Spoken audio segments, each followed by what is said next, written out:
La Tunisie vous présente 100% nautique, l'émission quotidienne du Salon Nautique.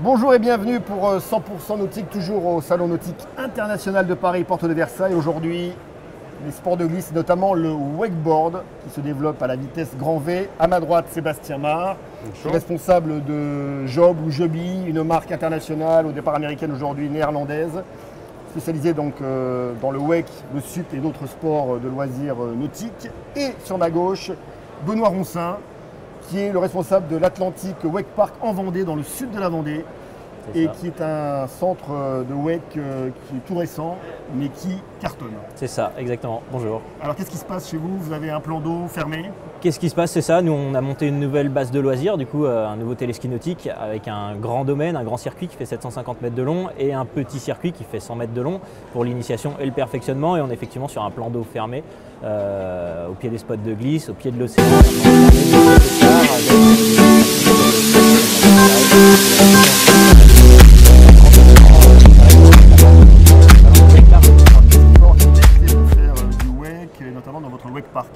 Des qualités, bon, faut surtout avoir un peu de motivation, de l'envie, être pas forcément casse-cou parce que c'est une discipline qui est quand même assez accessible et on a du coup accès au wakeboard, au ski nautique. Le wakeboard, il faut savoir que c'est effectivement la discipline phare aujourd'hui en vogue, très à la mode. Le wakeboard, le ski nautique et le kneeboard. Le kneeboard donc c'est à genoux? Le kneeboard c'est à genoux, c'est ça, on a vraiment 90% de taux de réussite, ça c'est hyper accessible. On préconise généralement aux débutants de commencer par le kneeboard, il y a juste à serrer les fesses et puis on prend tout de suite du plaisir, on glisse et c'est parti. Alors Sébastien Marr, vous êtes clairement dans le domaine de la glisse avec le sup et les sports de loisirs.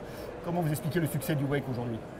Le succès du wake, c'est tout simplement que c'est un sport qui est très accessible, effectivement, comme le disait Benoît, tout à fait, Benoît. Et qu'au cours des dernières années, les développements des parcs fait que justement un plus grand nombre peut maintenant accéder à ce sport. Avant, on était quand même sur une activité qui tournait essentiellement autour du bateau. Ce n'était pas quelque chose qui était forcément accessible à tous, en termes de budget également.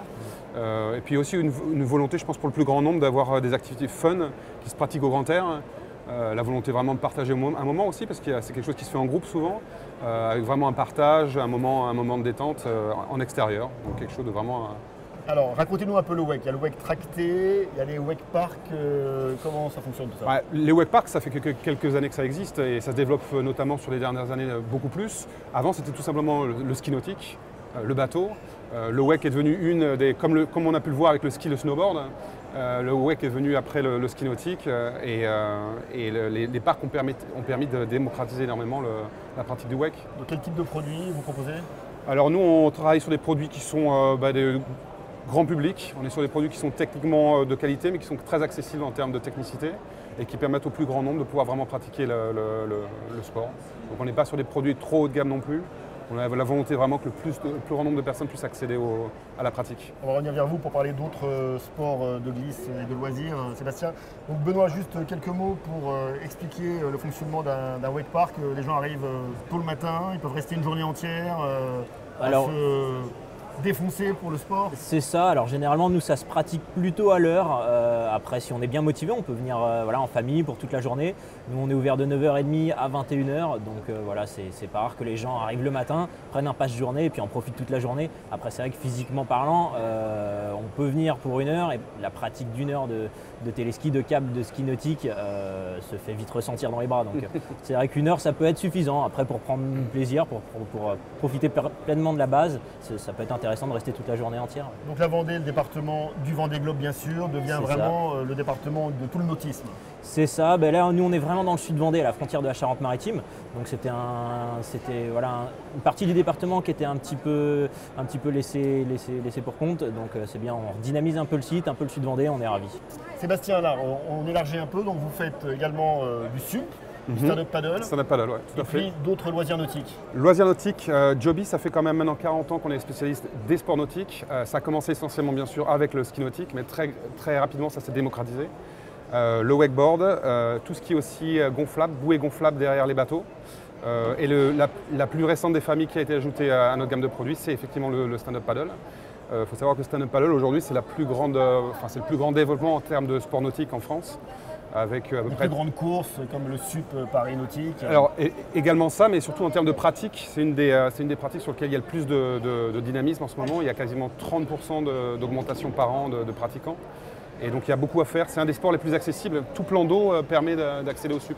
Que ce soit mer, lac, rivière, on peut pratiquer le SUP à tout endroit. Pour tous les deux, le nautique de Paris, c'est essentiel, être présent ici. Nous, Porte c'est de la, Versailles. première année, ça nous paraissait être intéressant effectivement de miser pour cette première année en termes rencontrer de communication, votre- puis de rencontrer d'autres professionnels de la glisse.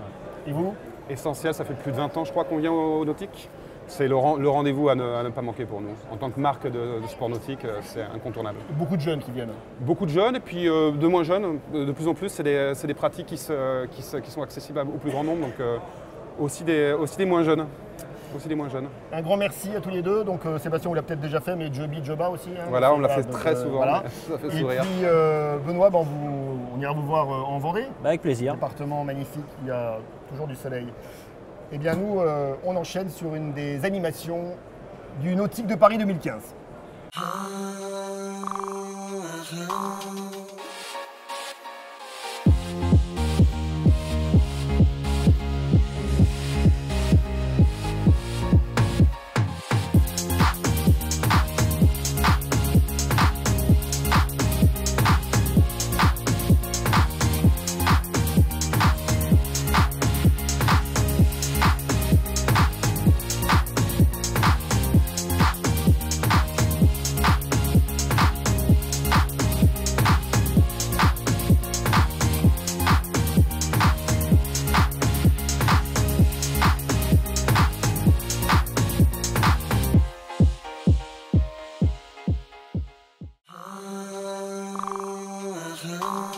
Retour au Nautique de Paris 2015 avec un aventurier, explorateur, spécialiste notamment du kayak et du trek, Antoine Denis. Vous êtes à mes côtés, vous allez partir faire une grande aventure, réaliser un grand projet du côté du Canada.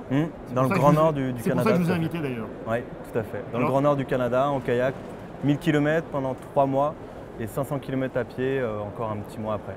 Alors d'où vient l'idée de réaliser ce projet? Je crois que ça vient de très loin. Oui, ça vient de plus profond de moi-même. Ce que je veux, c'est être mineur de fond.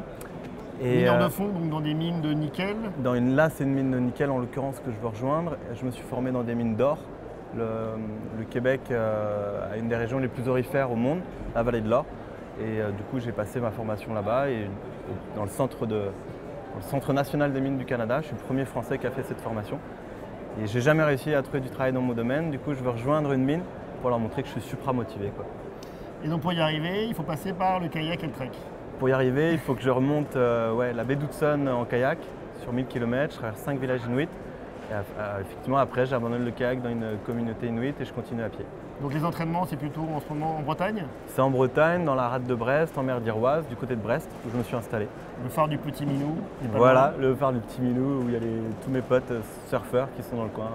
Et donc ce sont des entraînements quotidiens, hebdomadaires. En fait, ce que je fais, c'est que j'essaie de me mettre en vraie condition raid, c'est-à-dire que 3 jours par semaine, je sors en mer et puis je dors le soir en bivouac.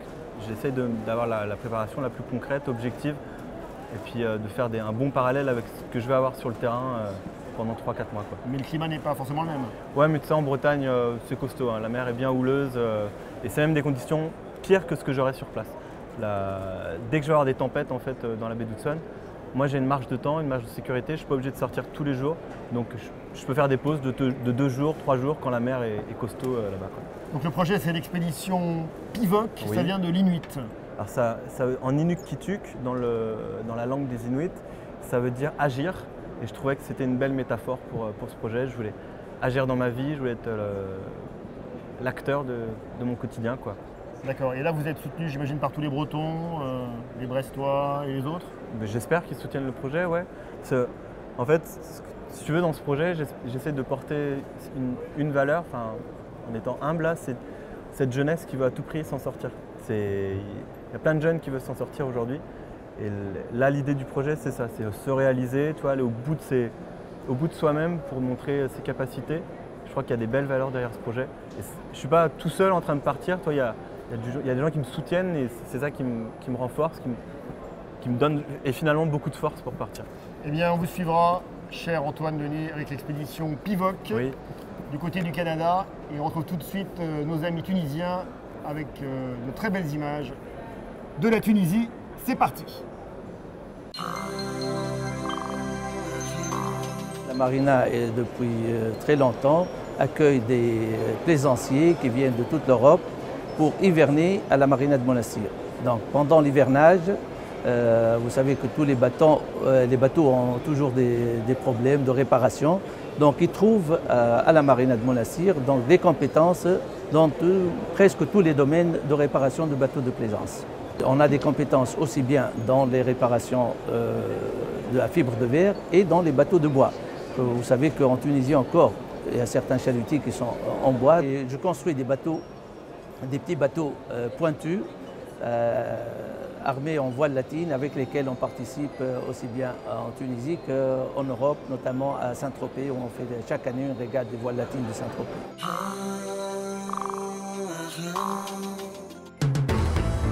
En équipage, à la voile. Pacifique parce que je connais pas assez le Pacifique. Tabarly parce que je le connaissais personnellement et que c'était un personnage fabuleux. Rouge, oui, c'est la couleur de mon bateau. Facebook.